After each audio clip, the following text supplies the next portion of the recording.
Well, hello. Welcome back to another episode of I'm Not Triggered, the podcast. I'm your host, Adrian Purchase, and I'm so glad you're here today because today we're going to keep going with our DBT score. And this week we are covering distress tolerance and distress tolerance skills. So, have you ever sent a text that you wish you could unsend, or I don't know, hit send on an email that pretty much nuked your job? Or maybe you didn't hit send, but you ruminated on what the letter, the email, or the text would say all night long? That is called crisis mode. And when we are in crisis, we need distress tolerance to calm us down. So that's what we're going to get to today. These are DBT skills for the exact moment when you actually need them. They're not going to fix your whole life, right? And they're definitely not problem solving skills, okay? But they will stop you from burning down your life when you're having high emotion. And I'm going to teach them to you in less than 15 minutes. So let's get started.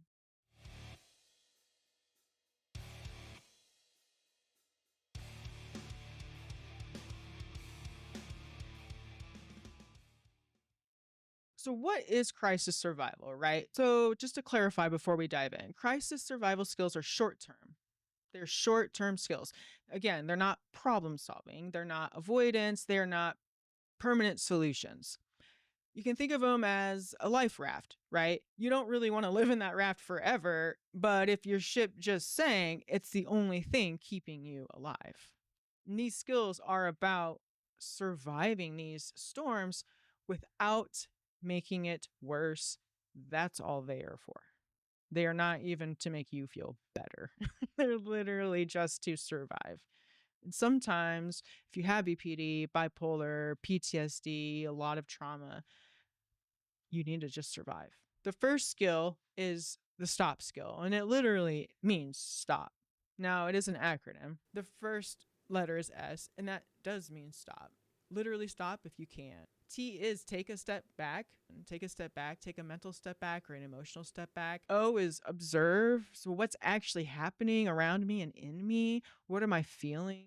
What triggered me? And P is proceeding mindfully. So, we choose what actually works here, not what feels good in the moment. The stop skill is the thing that will save you and it will stop you from sending those texts or the email before you blow up your relationships or your life. The next skill is the tip skill. And this one is just about hacking your own physiology and your body chemistry. Because when we're triggered emotionally, our body, our physiological system thinks that we're under attack. It does not care that it's an emotional threat. It thinks that we are under attack and it responds as though we were literally under attack. So we can hack our body chemistry using the tip skill. So it's temperature. We can change the temperature of our environment, of our skin by using ice. If it's snowing outside, go outside in the snow. You can cool your body down. It's usually about cooling your body down, cold water, ice, that kind of thing to change your temperature. The I is for intense exercise, like taking a minute hard sprint around the block, doing some push-ups, like something that gets out that energy in a way that isn't going to make your situation or your problem worse. And then the P is for paced breathing. I know it sucks. It comes up a lot, this breathing, but it's true. It really will help you survive the crisis when you really need to survive the crisis and not make things worse.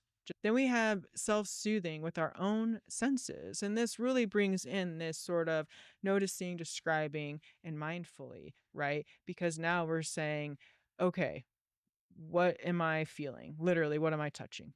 What can I smell? What can I see? What can I taste? Right? What can I hear? What can you feel? What do your clothes feel like? What does your body feel like?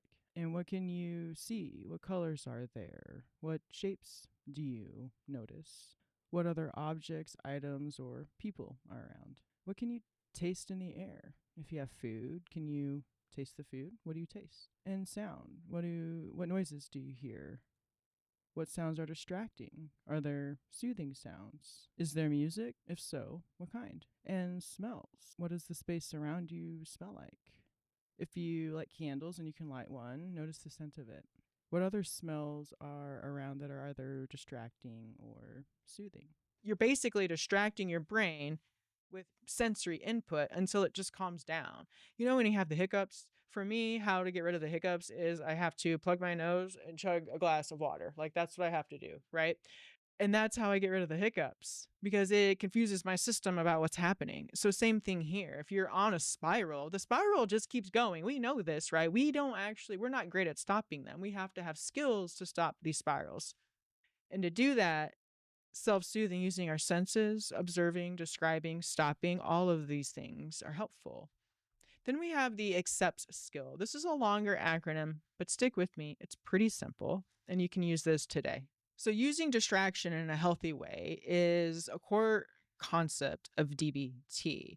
So, accepts stands for activities, contributing, comparisons, emotions, pushing away, thoughts, and sensations. I know it seems like a lot. Stick with me though. Activities. So, this is something that you have access to and enjoy, whether it's coloring, playing video games, listening to music, going for a walk, folding laundry, like whatever that is, it's just doing something that's active. Then you have contributing, which is a kind of a weird one, but it can be really helpful. So you're helping a friend, volunteer, do something nice for somebody. Then comparisons, which can sound negative, but in this context, it's actually quite positive. And what this is it starts to teach us how to compare our progress with where we were in the past. How would we have responded before we did this work and had these DBT skills versus how do we respond now? And that can help with self esteem, right? And then we have to try to wrangle our emotions by shoving opposite intended emotions into our brains. As I was editing, I realized I literally stopped covering the full accept skill, like with the last 3 letters. So I wanted to pop in here really quickly and go through this with you, not leave you hanging. I am sorry about that. So we did A for activities, C for contributing, another C for comparisons, E for emotions, right? We can change how we're feeling. We can try to attempt to influence the emotion that we're having by doing different activities or thinking about different things. We have P for pushing away. So, whatever the situation is right now, we can just put it aside for a little while. We can tell ourselves, I can worry about this later, right? That helps us start to distinguish between what's a real, true crisis problem and what is something that we cannot actually solve right now. Then we have our thoughts. So this is T. So we can count something. We can repeat words of our favorite songs. We can, if we're religious or spiritual, we can think about our religion, our spirituality, our prayers, or maybe you have a mantra. Maybe there's a saying or a quote that you really like. And then we have S for sensations. And this is like, what are the things that we can feel to help distract ourselves from this anxiety, from this emotional suffering that we are feeling at the moment, right? We could take a hot shower. We could listen to some really loud music, go for a drive, and feel the wind in our hair. So that's the accept skill. Now, here again is the golden rule of crisis survival, right? Like these are just survival skills, these are temporary. You don't rebuild your whole life with these. We use them to get through the emotional chaos without creating new problems or making our current problem worse. It's like a fire extinguisher, right? We don't cook dinner with a fire extinguisher, but if shit's on fire, we will definitely use the fire extinguisher to stop the flames.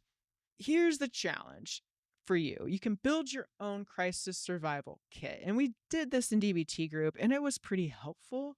And it could be kind of fun if you like to do crafts and things like that. But if you don't, here's a short little guide, right? You can write down for yourself what are 3 safe distractions, 3 hobbies that you enjoy, 3 things that, you know, make your emotions feel more grounded.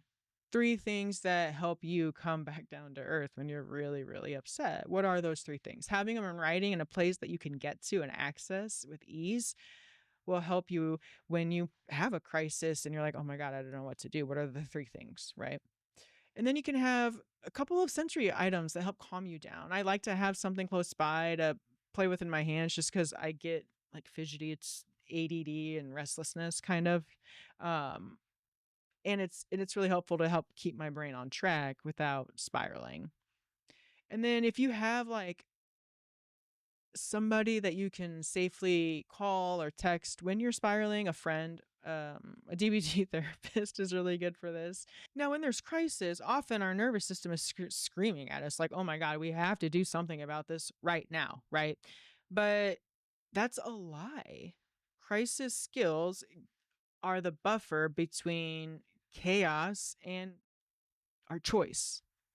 So the next time you're having some sort of emotional crisis, now you know that you have the skills to handle the crisis, right? We have the tops, the tops. We have the stop skill, the tip skill, and we have accepts. And I'm going to link all of this stuff in the description below. You don't have to remember it right now. Don't worry.